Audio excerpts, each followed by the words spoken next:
Welcome back to Bleav in Softball. I'm your host, Jenna, and however you got here today, whether you downloaded the audio version on Apple, Spotify, etc., or you're watching the video on YouTube, thank you. Welcome back. Subscribe and rate the show wherever you get your pods. Follow us on Instagram and X at Bleav in Softball. That's BLEAV. And yes, there's merchandise still. Click the link in our bio on either page or go to shop.bleav.com to purchase 3 shirts available for you, covering our bases, safer out, and catch you soon. All right, let's go through today's batting order. First, we will be covering our bases. I'm going to share some call-outs. Then we'll head into today's interview with Kiki Milloy. She was an All-American at Tennessee who graduated last year, took a little break to get her master's, and now she's a pro rookie with the Atlanta Smoke. Just the tip of the iceberg of her cool background, so I'm excited for you to hear it. And then we'll bring it home and wrap up with some final thoughts. All right, let's go. Covering our bases. Summer softball continues. On the pro side, the second half of AUSL, the regular season, started on Monday, July 7th. All 4 teams restarted the second half of their seasons in Rosemont, and a few cool moments that happened along the way. Rachel Garcia hit 75 miles per hour multiple times in the Vols series opening win over the Bandits. It was a much-needed win for them as well. Saw some crossover, too, with Florida State alums like Michaela Edenfield and Cal Raleigh exchanging pro jerseys. And Michaela's nickname for Area 51, she signed it with that for the Vols jersey. And Cal's nickname, Big Dumper, for the Seattle Mariners. So seeing that moment with the MLB support was pretty cool. And then shout out to Believer and D1 Softball Podcast co-host Amanda Lorenz for reaching safely in all 15 games of the season to this point. She's tearing it up. She is one of the best hitters in the world right now. I also want to give the Talons credit because they have surged to the top of the standings in the first series after the break. That's even with Montana Fouts and Maya Brady on the injured list. So I'm just impressed at where they are and the trajectory where they're going. Also got to talk with Bandits rookie Devin Netz last week. Catch up on that conversation for an inside look at their squad. And then the Blaze. It's been a struggle, a 3-12 start. But they have great talent, and I'm interested to see the adjustments in this second half of the season. And with the independent teams, we talked about the inaugural Triple Crown Colorado Pro Cup, the champions, the OKC Spark. Jocelyn Allo was the MVP, no surprise there. And we saw people make the all-tournament team from the Spark, the Florida Vibe, and then, of course, Triple Crown Colorado Softball as well, and New York Rise. So very cool to see all of that come together in Colorado. On the international side of things, obviously we were following the Pan American Games. Canada won gold. Puerto Rico took silver. Cuba took bronze. And then Colombia with Kat Rodriguez, who we were definitely following, they took 6th. That's out of 15 teams that were there. And their all-Pan American team had people from Canada, Colombia, Mexico, Puerto Rico, and Brazil. Also, American Samoa, the first ever participation in a WBSC World Cup. They are competing in the placement round for the U15 level. And I just think it's really cool to see that global growth and at the younger ages, too, as our sport continues to expand. Shout out to Australian Kaya Parnaby as well. She hit 800 strikeouts and 70 wins in the Japan Diamond League after the first half of the season this year. She plays for the Galaxy Stars. That's with Erica Pioncastelli, another Believer, for those of you who have been following. She was a Tokyo 2020 Olympian with Team Australia as well, and a huge milestone there, again, on that international stage. A quick look on the men's side, the World Cup, July 8th through 13th, so we're in it right now. It's in Canada. There are 8 teams there competing. Number 1, Argentina. Number 2, Australia. Number 3, Japan. Number 4, Canada. 5, Venezuela. 6, USA. 8, New Zealand. And number 11, the Dominican Republic. For those cheering for Team USA, they've actually won 6 times in the past, but not since 1988. The most they've done in recent years is a bronze in 2022. So curious to see how the red, white, and blue does this time around. The travel ball levels as well. I can't believe we're already looking at this, but PGF Nationals coming up July 18th to 26th in Orange County, California. That's for the 18U and 16U levels, both Premier and Platinum. And then the Alliance Fast Pitch Champ Series, July 20th through 27th in Indiana. Again, 18U, 16U levels. Actually, all the ages are competing in the same place for the first time for Alliance as well. So I'm excited to see how that wraps up. The D1 softball side, I gotta let you guys know, we totally revamped the website this year. A full makeover that not only has a fresh new look, but even better function on it. So the same great coverage and only expanding, but in a better way for you to actually consume it. So visit d1softball.com/subscribe and you can register and access that premium content as soon as you want. And then coming up, of course, you guessed it, more summer softball. So someone who is back on the field this summer is today's guest. Let's head into the interview. She's a pro player with the Atlanta Smoke, Tennessee All-American, SEC champion, Lady Vols all-time home run leader, two-time academic All-American, and previous Team USA member Kiki Milloy. Kiki, I'm so glad that we were able to do this. I'm so excited for this. Yeah, I'm happy to be here. Yeah, and it's one thing to say, I think everyone agrees that it's fun to see you back on the field this summer after a little bit of a break from softball. Yeah, it's fun to be back. I didn't know how it was going to be, but it's been really fun. I'm happy to be competing again. Definitely. There's nothing like it, right? Like Yeah. you can try to replicate it, but it's not quite the same. Right. It's like fortunately I had to take a little break because I still had to get my degree. I was finishing up my master's, but I knew I wasn't quite done, especially with the way like my college career ended. I just knew that I wasn't ready to be done playing yet. Yeah. Well, yeah, fortunately is the right way to frame it. Right. I'm glad you did that. Yeah. But what has it been like having those firsts again? You know, like the first practice back, the first at bat, all of those types of things. You know, has it felt easy? Has it felt hard? Yeah. What has it been like? Spring training was, I wouldn't say it was rough. It was just like, wow, it's different getting my body back into it. There were some things that just came naturally, but there's some other things that's like, okay, have I ever thrown a softball before? Have I ever seen a pitch before? So just kind of training my body and getting back into that, I think was a little bit difficult, but now that I'm in it, it's like, not, like I didn't take any time off at all. It's like I know what I'm doing. My body knows what it's doing. So just being able to trust what I've been doing for the past, 20 years, because it doesn't just go away overnight. Even if you do take a little bit of a break, it doesn't just go away. So I think just trusting and not trying to rush myself, obviously, because I took a year off.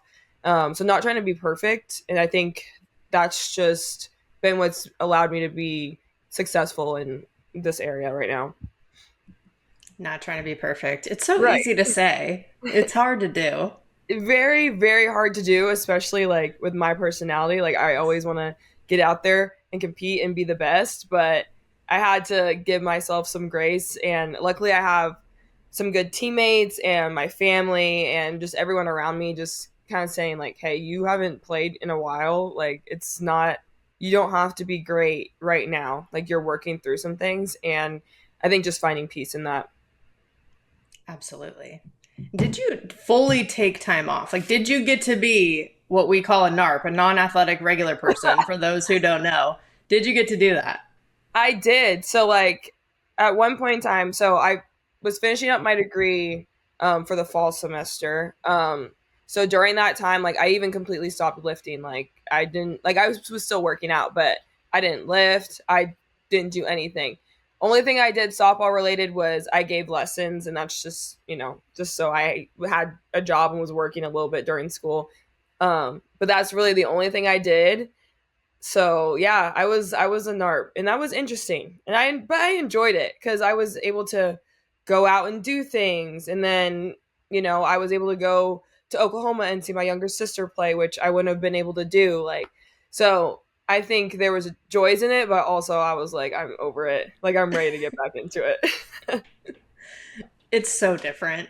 I remember when Yeah. I stayed and got my master's too. I did like a fifth year, Mhm. and it was great because you could start it in your Right. senior year, but then finish Yeah. and then one extra year.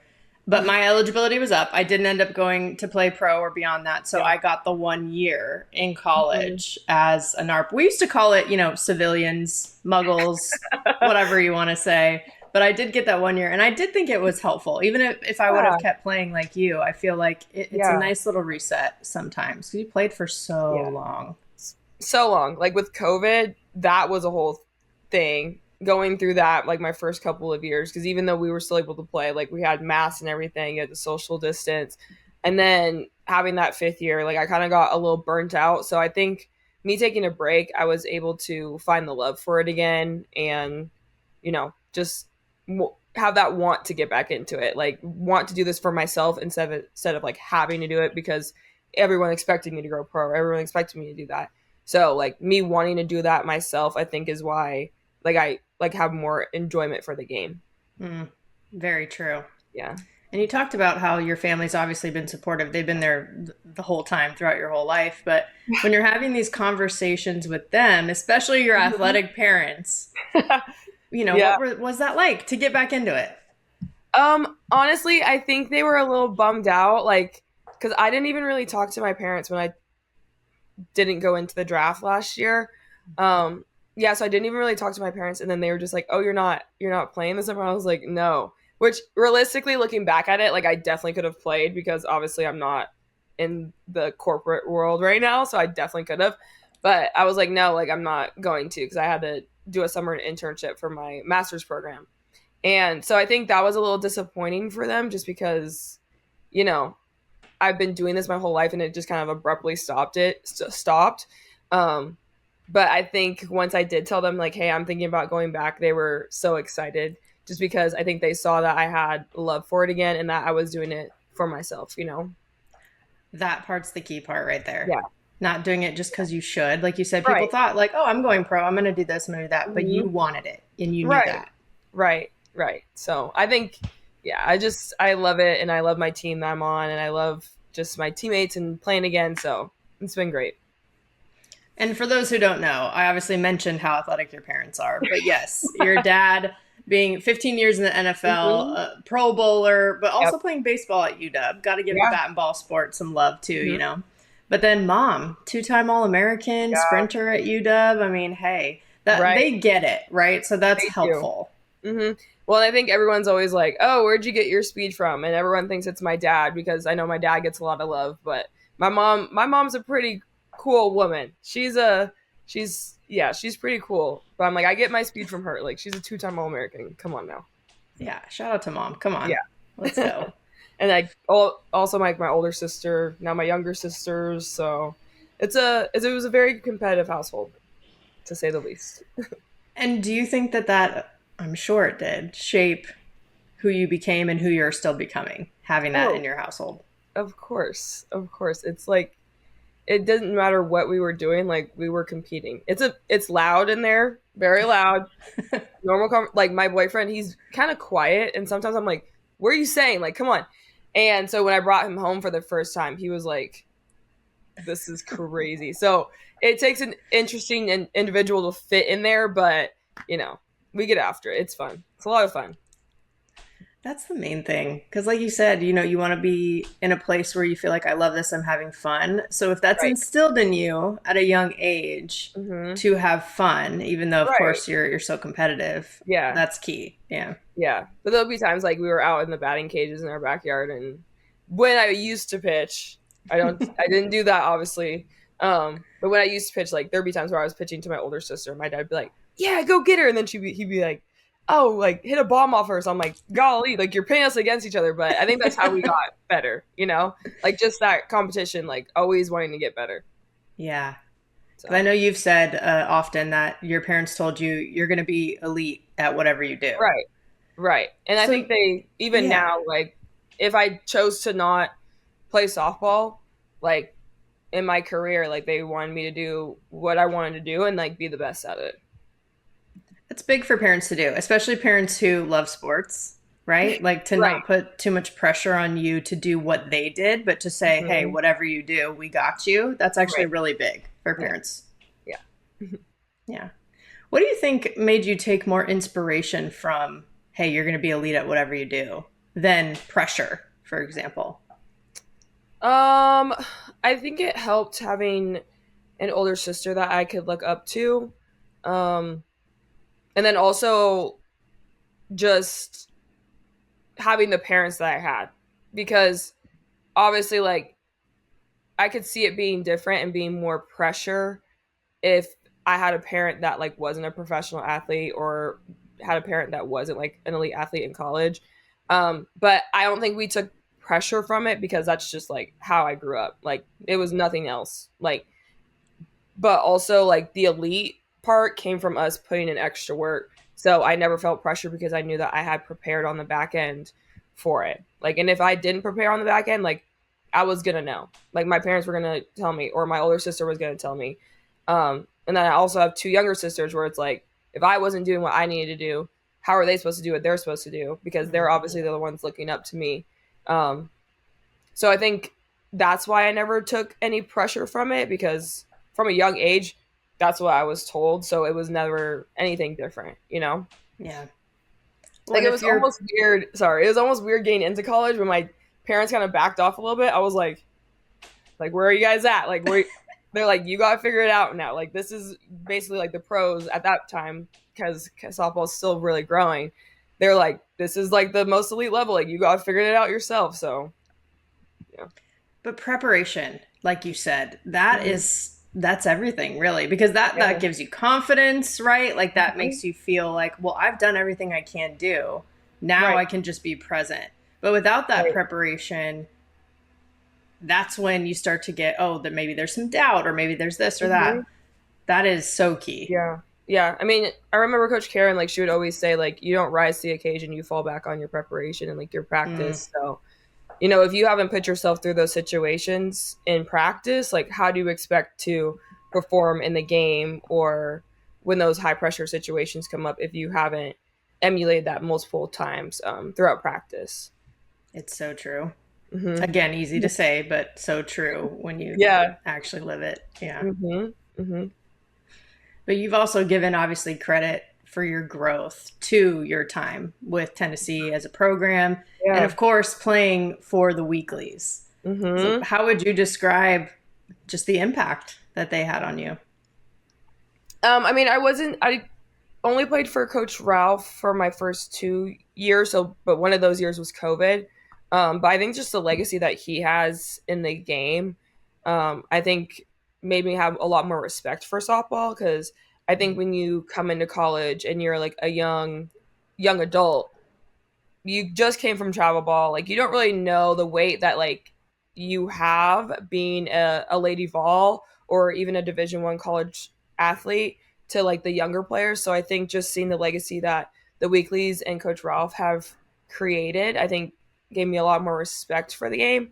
And then Coach Karen, like, kind of like my mom, like, she's just, I don't even know if I can say this, but she's a badass. Like, being coached by her, like, she's not one to be messed with, but she truly cares about you off the field as she does on the field. Like, she's going to push you to, if you want to be a lawyer, if you want to be a doctor, like, okay, what do we need to do in the classroom for you to be successful in the classroom and on the field? So I think having someone like her, again, who wants you to be elite in every aspect of the game and in your life, was like, she just helped me grow as a woman. Definitely. Yeah, not just as a player, right? Right. Yeah. Yeah. I did learn so much about the game. Like, that was one of the hardest part coming into college, was the actual, like, film work or the mental aspect of the game that you don't really do when you're, you know, younger and playing travel ball. They might be doing it nowadays. I don't know. It's a little bit different now, but, you know, you don't do as much of that as you do when you get into college. So I think just learning more about the little things about the game from Coach Karen is where I excelled and why I was able to excel. Yeah. I'm glad you brought up, though, the other aspects of your life, too, because you're also a student, right? And I'm going to brag on you for a second. Let me do this. Okay. You graduated magna cum laude with a degree in neuroscience before you got your MBA. So that also helped propel you to be softball's first Tennessee Torchbearer Award winner, which is the highest student honor for academics and commitment to service. And then NCAA Today's top 10 honoree. Like, you're a woman in STEM. That's pretty special. I am. Yeah, I don't know how I did it, but because I thought I was going to be a doctor coming into school, but then I was like, I don't know if I can really do, like, all the extracurriculars and be good at my sport, which is just, like, you know, a sacrifice that I had to make. But I don't know. I might end up using that degree in some aspect. We'll see. But the fact that you even pursued something you were interested in and got to excel and be elite academically, not just athletically, Yeah. right? That's really the dream when it comes to Mhm. being a student athlete. Right. And I think that's what's so special about going to the University of Tennessee is like, especially playing for Coach Karen, like, where are you going to be able to do that at any other school? Like, maybe, but, we had so many people that major like in kinesiology.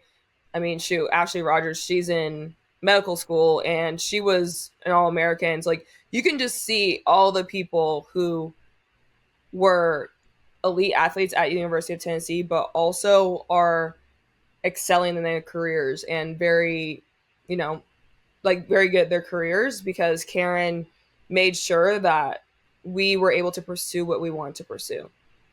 Right. So, That's what I was going to ask you about too is, of course, you wanted a different experience than the yeah. Pacific Northwest. Okay, let's go somewhere else. You grew up in Washington. But why Tennessee specifically, right? Like why did that appeal to you so much? You're touching on it Yeah. right now. I mean, obviously, like my parents and my older sister went to University of Washington, so growing up, like that was the dream for me. Before I really was able to go out and learn about different schools because that's all I knew. Like all I knew was like being a Husky. Um, Yeah. but I don't think if I wouldn't have gone to Tennessee, I wouldn't have had the opportunities I had. And going on that recruiting visit, at first, this is a story that Karen always likes to tell. I didn't think that she really liked me at first. So I will say Coach Ralph was the reason why I came to Tennessee, but I'm so extremely blessed to have had the opportunity to be coached by Coach Karen because that woman has changed my life forever. Um, but I don't know. I think it was just like the draw, like to them. I can't even explain it because it's just like I just knew as soon as I was there that like those were my people. That's where I wanted to be at, and I think you can see that I found home because I was there for five years. Yeah, exactly. See, that's that gut feeling. Sometimes it's Mhm. kind of intangible. Like you can't really Right. quantify it or like describe Mhm. it completely. You just have that feeling, which is Right. good. I hope that most people have that feeling, right, when they're being Mhm. recruited. Yeah. Well, it's like I went to different schools and I loved every school that I went to, but it just none of them felt like my place until I went to Tennessee. And I almost didn't even go to Tennessee. I almost committed to a different school, but my parents were like, "No, you have to go on this visit. You already told them that you were going to go." And then I'm so glad again. That's why I have great parents because like they made me go and I ended up choosing that school. So, But that's what I'm saying about your parents. I mean, you got great parents, but yeah. a lot of parents in that situation would be like, why don't you want to go to Washington? Like, and push Right. it on you, right? But for them to be Yeah. pushing you to actually expand beyond that Mhm. Yeah. that's huge. Well, I think because back then you could get recruited when you were freaking a child, a little Yeah. baby. So I think they were pivotal in my recruiting process because, they were there for all those conversations. They were there when, we started talking about what it looks like for me to attend that school. And I can imagine not having them there because I was only 14 when I was going on these visits, like deciding the whole rest of my life pretty much because college is such a important part of everyone's life and that's kind of I think where people develop the most in their lives. So imagine having to make that decision at 14 years old. Like I couldn't do that without my parents. Oh gosh, the pressure that is. I'm Yeah. so glad that kind of got walked back. That people can't do that Yeah. anymore because I can't even imagine being in that hmm situation. Well, Yeah. I'm looking at like my younger sister, she's 13. My youngest sister, she's 13. And I'm like, I couldn't imagine her having to go through what I went through right now. Granted, she's only in eighth grade. I was a sophomore when I committed, but Yeah. you know, it's I couldn't imagine her going through that right now. Because you're right, it's such a crucial time in hmm the development of a person, not just a player, not just an athlete, whatever. You've described Right. your college experience as pivotal, and I feel like hmm that word is the perfect way to describe it because it Right. truly is kind of it's a starting board for the rest of your life, but it's also such a hmm key piece of your life, of your journey to figure Right. out who you even are. Exactly. Yeah, because you're moving from like those teenage years to then adulthood, and then you're off to really being on your own. So college is kind of like the last point in time where you have independence, but you also have that structure. So I think picking the right spot is what you need. And like, you don't need to be in a rush to pick a school Yeah. right away just because like you have all these schools. So like taking your time and picking the right school.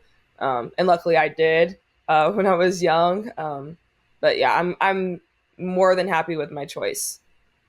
Yeah. I'm hoping all the young ones listening really pay attention to that. I hope so too. I hope so too. Yes. Yes. It's Mhm. also very cool because you've done a lot for the community too. Not just we've talked about academics, of course, softball, but you've made Kiki Camp for young softballers. You founded an organization at the business Mhm. school. Why is the service aspect so important to you too? I think the service aspect is important because you never want to leave. I think you always want to leave the place that you come to better. And obviously, I think I was able to do that softball wise, but that's not where our story ends softball wise, So I think you have to do those things off the field, especially for like the nature of our sport. We're still growing in this sport, like Yeah. we're not at the point where this is the only job we can have. Right. So making sure that you do things off the field to not only serve your community but to also build those connections with people, I think is so important. So that's really why I wanted to do that. um, and I think the most proud one for me was um, dope with my fellow MBA classmates, just because that was something that has never been done before. Like Camp Kiki, like softball camps have been run before, and I love serving the community in that way. But that was something that like I did that as a student, and that's why I'm most proud of it. Yes. Well, okay. I know about it because I stalked you. No, I'm just kidding. No, I did research the right, but as for you those, should, as you should. yes, but for those who might not Uh-huh. know, what does DOPE stand for? Can you tell them more about it? Yeah, so it's a diverse organization for propelling excellence, and it's the first student org for the Haslam College of Business for BIPOC students. So it was just a community to have people of color to find those professionals that look like them and build those connections because it had never been done before.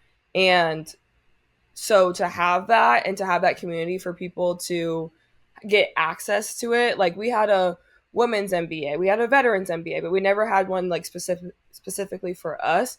So I think just having that, and again, like I said, having those connections to people in corporations that have done what we want to do and can kind of build and help and mentor the people in the Haslam College of Business was important for us. Have you seen some of the things you've learned in softball around leadership, teamwork, etc., Mhm. translate to the things that you're doing when you're not playing? I think definitely like just the perseverance and the time management. I think being a NARP, what we like to call it, I think was difficult, but also wasn't as hard because I was like, I am doing what I was doing while I was playing softball, and I don't even have to play softball anymore. Like, so I think just the work ethic that you get from playing sports just helps you in your life outside of sports. Yes. And even just becoming a professional now. Like now, it's Mhm. weird to call you a rookie with the smoke because you were that fifth Yeah, year and now you're back in it, but technically you're a rookie with the yeah, smoke. I am. Yeah, it's weird to feel like a rookie because I don't feel like a rookie, but I mean, I think it's more so because I'm never gonna treat myself as like the rookie who doesn't really know what they're doing. Like I'm always gonna Oh, be outspoken and like say what I want to say. So I think that's more so why I'm like I don't feel like a rookie. But even coming into college, like I didn't necessarily feel like a freshman because I was like maybe playing wise and knowledge wise I was a freshman, but I'm still gonna say what I want to say like no matter what. And I don't think you normally get that from people who are younger who haven't been in it, but I'm definitely a rookie in some aspects, I will say. Even the other day one of my teammates was like, you're asking a lot of questions right now. And I'm like, I'm sorry. I'm like, I just don't know what's going on. Questions are good. I hope young ones that are listening remember that too. Asking Questions are questions good. is a good thing. Yeah. Yes, But because sometimes it how do can you be a learn? lot. And I know I was being annoying the other day. Well, like anything else, balance, right? Right. Right. How has the experience with the smoke been so far and Mhm. just as a pro ball player? It's been interesting. It's been a great experience, but it's been interesting because I think coming from college where it's like everything is so structured and you also have to do school on top of that, like Hmm. um throughout college, like you don't have as much free time. In the pros, like this is what you do for work. So it's like you kind of do have the free time. Like if you're not practicing or not doing rehab, then you basically have the rest of the day free. So I think just navigating what to do in the time that you have free versus like practice and everything like that, and then making sure that I have what I need because I don't have people like I did in college telling me what I need to do. I think it's different, but it's a double-edged sword where it's like you like that freedom because you can do what you want to do and you know what works best for you. You're not put into a box of, okay, this is what the team is doing now, this is what the team's doing now, but also like me having to figure out what I need to do and making sure that I'm getting my stuff done. So that it's just a double-edged sword, but so far it has been a very positive experience and we're kicking butt. So I love that. You are. It's been fun to see. That's for sure. Yeah. But you're right. I mean, in from the transition from high school to college, you're on your own a little bit. Some of the things that you already mentioned, you're sort of Right. making that adjustment, and then that after being a student life, Mhm. going from that structure to being a professional, whether it's sports or not, is kind of like, wow, this is all on me. And you have that Yeah. foundation, but it's how do you apply it with that sort of self discipline, really? And you have discipline, Yeah. you know that, but it's Right. readjusting. Yeah. Hmm. Well, and I think it's an even more discipline than I think what people would think professional sports is like because, you know, I when people think of professional sports, they think of like the men's sports, right? But like they are getting training year round and they have all that. We have to figure out our training during the off season. So what the like 9 months that we're in the off season, like you're basically on your own. Like you don't have the team telling you like, oh, here, this is like when we're doing stuff. This is when we're doing stuff. Like you have to figure that out on your own, and you have to come into season and come report back like ready to go, because our um, spring training was only like 2 weeks, and then we got into playing. So it's difficult being a female athlete, and I don't think people give us enough credit for what we do, and that sucks, but I think that's what makes women's athletics so freaking amazing and so freaking cool is like we're able to do what the men do without all the resources that the men have. It's true. That's why you have to love it, though, because it's Right. not easy, you know? Yeah, you have to really have a passion for it and have to love what you're doing, for sure. Yeah. I think I've talked with like Amanda Lorenz before, and she's like, yeah, we're all about you're either completely 100% bought in or it's time to Mhm. retire because Yeah. this is how it is, you know? Well, like people are just getting better. Like the people who are in college are just getting better. So if you don't do what you need to do during your off season, like when they come in, like they're gonna come ready for blood and they're gonna come in and take your spot. So like you gotta be prepared and be ready and do what you need to do, like on your Yeah, own. it's very true. Hmm. And that's not to scare anyone, it's No. just Yeah. recognizing the commitment that is Yeah. there. And Yeah. I think that's the fun part about it. Like the grind. Like when I first started to train again, getting back into lifting and hitting again, like that was so much fun. The grind of it was so much fun. Like me saying, "Oh, I'm a professional athlete and I get to do this and I get to work out and play softball as my job." That was the fun part about it. So, it's not yeah, like you said, it's not to scare anyone, but it's just to kind of understand this is what we do for our work. Like when it was in college, yeah, we were it's kind of like a job, but Yeah. you're also gaining an education. I mean, I guess it's kind of different nowadays with NIL, but like Yes. you're gaining education as well. Like you're a student athlete, but here in the pros, like this is what we do for our whole job. So just understanding the grind and loving it. Yeah. Loving the grind. Yeah. That's very important to underline. Yes. Yeah. Yeah. Well, we talk about all the time, it's like falling in love with the process or focusing on Mm-hmm. process versus result, right? That kind of Yeah. applies in this case too. Mm-hmm. Well, and that's a hard thing to do in this sport, because your process could be great and you could be lining out to someone and your batting average is still in the dumps, but you're actually having great at bats and but your process is good. So like understanding that process is everything in the sport, and you just have to see everything from like a bird's eye view instead of like, nitpicking yourself so much that you tear yourself apart. Right. What Mm-hmm. helps you do that? What helps you kind of balance that? I think for me, again, like this is something that doesn't come naturally. And again, because I'm competitive and I want to like be on base every single at bat. I think everyone probably does, but um, it's something that I had to grow and learn from and have to fail in the sport more than I've ever had before. Because like my freshman year coming in, I was focused so much on results that I took myself out of the game and then I hit like crap. So then kind of learning from that and learning like I don't want to be my biggest competitor. Like you Mm, having that little tiny voice in your head is what's gonna like set you up for failure. Like that tiny voice has to work for you, not against you. So I think just being able and figuring out how to do that, like I said, it takes time because it's not natural. We probably say the most negative things to ourselves that we wouldn't even say to other people. But it takes time to figure out how to speak to yourself in a better manner. And I think just taking a step back and realizing like, hey, I'm playing a literal sport like for my job. Like it's not life or death. I'm not gonna I like yeah, like I'm not working for NASA where like you know so I'm playing a sport. Like it's okay if I fail today. I'm gonna have another day where I will make adjustments, but like my failures are things that I can learn from. And I think also having people to talk about things with, like luckily I have my parents, my boyfriend also plays professionally, so like I have people in my life that I can speak to and talk to, like talk things over and not just keep things to myself. So I think that's very long answer to what you said, but working through things, it takes time.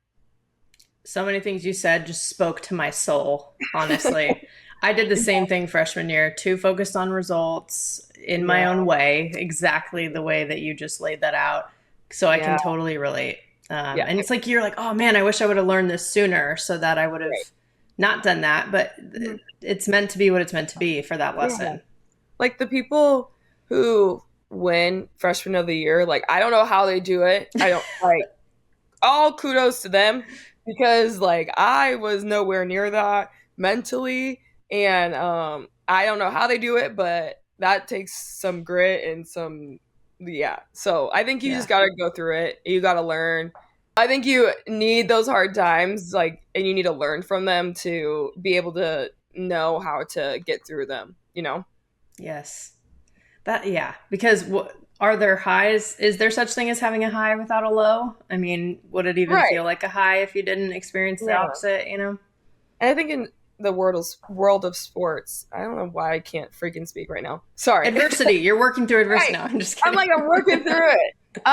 No, but in the world of sports, especially our sport, I mean, I feel like you've heard it so many times, like it's a game of failure, you know? Like Yeah. you get on base 4 out of 10 times, like you're still not getting on base 6 out of 10. And that's an all American right there. Yeah. So I think just again, you gotta love the process in this sport. You gotta love the process because if you don't, you're gonna eat yourself up. Mm, it couldn't be more true, honestly.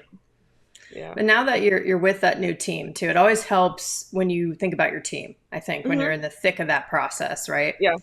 With the smoke, how would you sort of describe what the culture is like and how you all are like day to day together? Um, it's a very fun team. We have a lot of fun. I think we have a lot of fun in competing and beating people like being teams up, because like we get in Yeah. there and we get after it, and our goal is to win every single game and to make it hurt every single game. Um, so I think we just have a lot of fun playing. And Coach Cat always talks about, like, even if you're not feeling it that day, like we have so many people on this team that can get it done. So I think, again, just having peace in that, like, hey, if I'm not having a great day, like I know that my teammate has my back. Um, Obviously, like, yeah, you're gonna want to get it done for yourself, but like I know that if I'm not having my best day, like my teammates will pick me up, you know? So I think we just have a lot of fun. Like I said, it's a if you only knew, we have a good time. We have a good time. And I think, Well, like we're able to compete anywhere. Like you see the people that are on this team, like we have a pretty stacked roster. oh yeah, we've had some folks on the show too, like Jayla Wright. She was Hmm. awesome. Yeah. And it's just been fun to watch this organization too. I mean, coming out the gate, setting high standards Right. with WPF champs like right away. For example, but I'm glad to hear that there's fun, obviously, in there too. I would think so. I feel like championship teams have to have fun, to Yeah. be I honest. think But so. It can't yeah, all be work all the time. You have yeah. to you have to do things outside of work that, you know, get the team close. So it can't all just be like, yeah. But it's a Yeah. good time. And I think now being in Atlanta, obviously I didn't play in Austin. But I think Atlanta's a fun city, so being there definitely helps. Yeah. That was gonna be my next question. You beat me to it. Is just we're just getting to rep a city, a new city. Yeah. Like obviously you spent so much time in Knoxville, but a new place for you. Yeah. I mean, Knoxville will always have my heart. First of all, home will always have my heart. And then Yes. Knoxville will always have my heart. And then now Atlanta's a new place that I get to add. Yeah, So, definitely. Yeah. mhm. What do you think that you would say? I mean, we've touched on a lot of different things, and there's a lot of Yeah. different directions you could go with this, but just Mhm. to those young ones who think, I want to play in college, and maybe I want to keep playing too after that, Mhm. because, like you said, we're trying to grow in the professional Yeah. softball space. What advice would you give to them?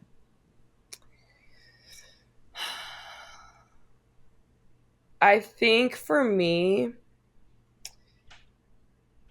continue to find joy in your sport because you love to play. I think in today's day and age with social media and NIL and getting paid for our sport in college, I think a lot of people can choose a school because they might get more money here, but pick a school that you go want to go to because you can see yourself fitting in there. Um, and like you can see yourself competing there, not because of what they may offer you money wise. So I think like you have to love what you're doing, and you also want to love where you're at, you know? And that's the part that I think is maybe getting lost a little bit in sports right now. But while you're young, don't put too much pressure on yourself. It's gonna come. I don't think I knew where I was at really when I was 14. Unfortunately, I had to pick a school when I was 14, but I love that the age has been pushed back to where like people can grow and develop and kind of understand themselves more, but just keep doing what you're doing because you love it. Not because someone's forcing you to do it, not because social media is telling you that you have to keep playing, not because of the money behind it. Like, do it because you actually love it. I also would tell people make sure you play different sports because I played multiple sports growing up, and I think that helped a lot with burnout because I couldn't imagine only playing one sport when I was younger, you know? So continue to play multiple sports as long as you can. Well, and your dad is a two sport athlete. We love to Yeah. see that. Yeah. But I think you're right. It helps with injury too, because you're not Hmm. too young. Specializing too young can be overuse and all of those things, on top of just mental burnout, like you said. Yeah. Yeah. Yeah. And no, but I think that's the biggest thing I would say is like play your sport because you love it, not because of what other people are saying, because once you get into college, you have one bad day and the people are all over you on social media. You have one great day, again, people are all over you on social media. Like there's so many highs and lows. Like do it because you love it, not because of what you're getting from it. Yeah, that's great advice. That is such great advice. And I would imagine when you have those moments when young girls, come up to you after one of your pro games, even at Tennessee too, Mhm. but now as a professional, it must be a good reminder of Yeah. what's the most important, really, I would think. Right. Right. And I think just seeing them come out, like it never gets old. Like having those young girls that go run after the foul balls or like want your Yeah. autograph after games, and you're like, I'm just a regular person, but in your eyes, like I am the superstar. And I think, yeah, just do everything that you can to make those young ones proud because you were once there. You once looked up to those older girls that play, and you're never gonna be like in this situation ever again. Like, so yeah, just do everything that you can to make them proud. What do you think young Kiki would think of current Kiki? Young Kiki would probably be like, "Dang, I didn't know that like you could be that good. I didn't think I was like, I didn't think I was like good, really." Which is crazy to think. Like, I don't know. I think it's crazy to say. Even now, I'm still like, am I like actually good? And it's crazy because I play professional softball. Like for me to even Right. think that, like, oh my god, am I actually good? But you know, I just yeah, like I never imagined like I could have done what I did or been where I've been at. Yeah, it's just really up to the journey that you set yourself on. Like you can have dreams for your futures and you can have goals for your future, but you never really know what's going to happen until you're actually in it and you're able to change your future like that, like in a second. So, Yeah. you know, Keeping yourself open to that too. yeah. Yeah. Mhm. Yeah. But yeah. No, I definitely didn't see myself here. I don't think. Yeah. Well, we're glad that you are here. Let's say that. And I I'm not appreciate it. surprised, even I if you appreciate are. it. Yeah. I guess I'm surprised, but I'm glad other people aren't surprised. Yeah. No, I can't wait to see what you continue to do. And that's both, if you're going to keep playing pro softball, wonderful, but even some of your other Mhm. interests off the field too. I love that you have so many different, I don't know, areas that you could pursue. I think Yeah. that's also a win. Yeah. Well, I'm not in a rush to go and work a regular job, so I'm like, well, my body can still do it. Like I'm only 23 years old. Like Yeah. there's really no rush. I hope I still have 75% of my life left to live. Like Yeah. I'm in no rush to do anything, so I'm like, let me play softball and do what I love for as long as I can and, just enjoy it. Because when am I ever going to be able to do this again? Like when I get older, I'm not. So, might I as well do love it. to hear that, Kiki. Yes, I Might want as to keep well do watching it you now, right? play. And shoot, I still gotta compete with my little sisters. Still gotta Yeah. See, you got rough me up a plenty little more to bit. do. Right, so I gotta stay active, gotta stay ready. Oh yeah, you better stay ready because they're coming for you, I'm sure. Right, I'm sure they are. I'm sure they are. I mean, shoot, my youngest sister, Tia, Tia definitely could like, get after me, but my youngest sister, she's almost like the same height as me. So I gotta stay ready. Yeah. Yeah. How is it though, even just seeing them do what they're doing? Like of course it's in a similar space as to what you have done, but seeing Mhm. them with their own journeys too. Yeah, I mean, I think it's just interesting to see different personalities coming from, like, we all came from the same household, um, but just to see different personalities and different journeys, and I think more so like with Tia right now, like I know what she's been through, like I know the struggles that it is to be a freshman in college and not know really what you're doing and also play for a really good team. I think her team is probably was a little bit better than when I was a freshman. Not saying that Tennessee was bad, but she's coming on a team that was a four-time national Right. championship team. So just seeing her work through what it's like to be a freshman and now her going into her sophomore year, knowing what she knows is I'm excited to see what she does this year. And I think it's going to be really good. And I think she's going to be very successful on the field and off the field. And then with my younger sister, she's still growing, but she's out there hitting bombs and just being a beast. So Yeah. we'll see what she does. Because she plays basketball too. But I think right now she likes softball a little bit more. Well, we agree with that. So, mm-hmm. Hey, 2 SEC champs already, though. You and Tia, OU this year, you in your career. And I don't know, maybe we'll have a third. We'll see. We'll see. Yeah, wherever she decides to go, we'll see. Yeah. But that's awesome. Yeah. I mean, even my sister won the pack. So, yeah, there you go. Looking like Brea has to win, or else we're going to get on her. Your mom is a conference champ, too, right? In track? Probably, so. Yeah. So it's Just looking saying. like Brea's got some work to do. Yeah. But it sounds like she's willing to do it if she's anything like the rest of you guys in your family. Definitely. Well, this has been awesome. I can keep talking to you forever. It's so fun to hear more about your story and where you're at now, right? Like, seeing you in college, but then also this journey continuing is really cool. Mm-hmm. With that, I do wrap up with a game with everybody who comes on the show. Yes. So it's called Safe or Out. I'll bring up a topic. If you like it or you agree with it, you call it safe. If not, you call it out. Okay, got it. Okay. So the first one is no batting gloves while hitting, like not wearing batting gloves. Ow. That was quick. And I actually knew. I had a feeling. Because you're all about your batting gloves. I'm sponsored by a batting glove company. Like, ow. Like, no, get out. Sorry. Some of my teammates do, and I don't know how they are able to. Like, good for them, but no.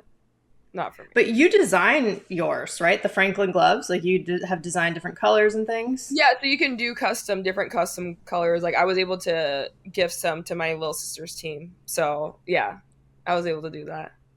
That's awesome. Mm-hmm. The sponsorship stuff in general is pretty cool too. I mean, you feel more like a pro even with stuff like that, even though that's happening at college too. But like, yeah. No, that's another cool thing is like, again, people want to, support me in those ways. And I'm able to do it and I'm able to share a brand that like I love and that I actually believe in.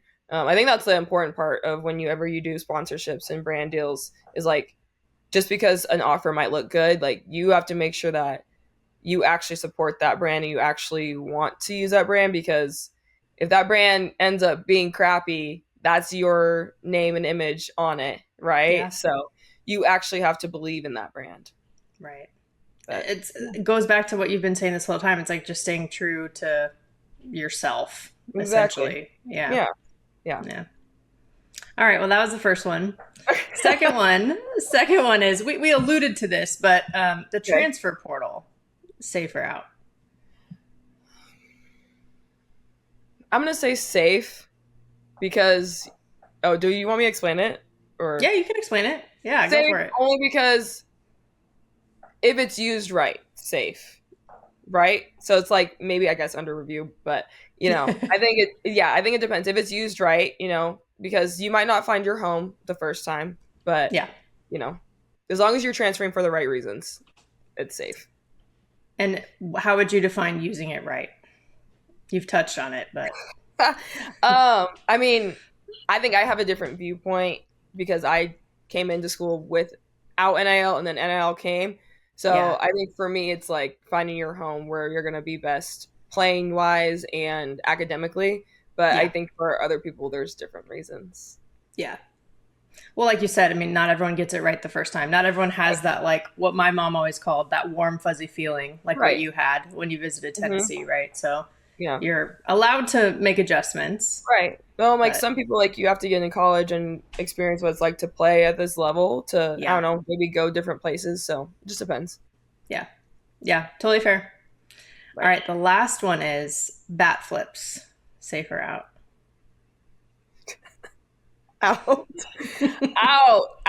I can't with a bat flip. Like if it's like a little like, okay, I'm going to toss my bat, just like let it go, maybe safe, but I'm never gonna do a bat flip because what if she comes back and like strikes me out? I don't know. Yeah. I'm like I wouldn't say I'm superstitious, but I'm more so like I'm gonna play the game as most respectful as I can. Like, yeah, I'm gonna get hype and whatever, but I don't know. Bat flips are just like, ugh. No. See, and this is coming from an all-time home run record holder at Tennessee. So I feel like you had plenty of opportunities to do it, but if it's not true to you, then, you know. Because I've had my fair share of strikeouts. Like, I'm not about to go and bat flip and then freaking strike out the next at bat. Like, that's so embarrassing. So maybe it's just a more personal preference. Like, I'm not about to go bat flip. Like, I'd rather just run around the bases and then celebrate with my team. Yeah. And I don't know. I'm more of like a respectful drop the bat. Like, maybe I'll carry my bat a little bit down the light and then drop it. But yeah, no. Yeah. Even, well, because like at Tennessee, like, we get in trouble if we pimped our home runs. Like, you better run that thing out. Because then once you pimp your home run and that thing hits off the wall, that's embarrassing. Yeah. Hey, I'm with you there.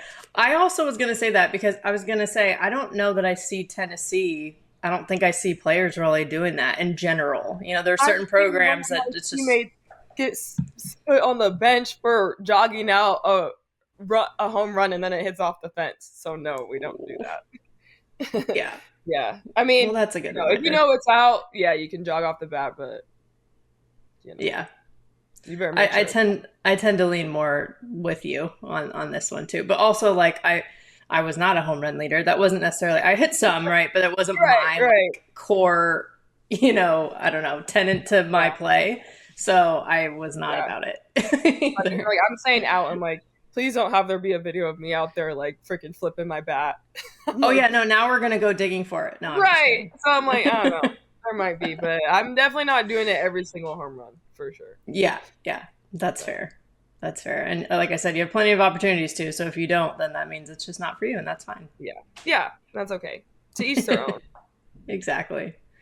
Well, thank you again for doing this, Kiki. This was so fun. I hope you had fun too, because I've loved having you on, and I again can't wait to see everything that you do on and off the field moving forward. We're cheering for you.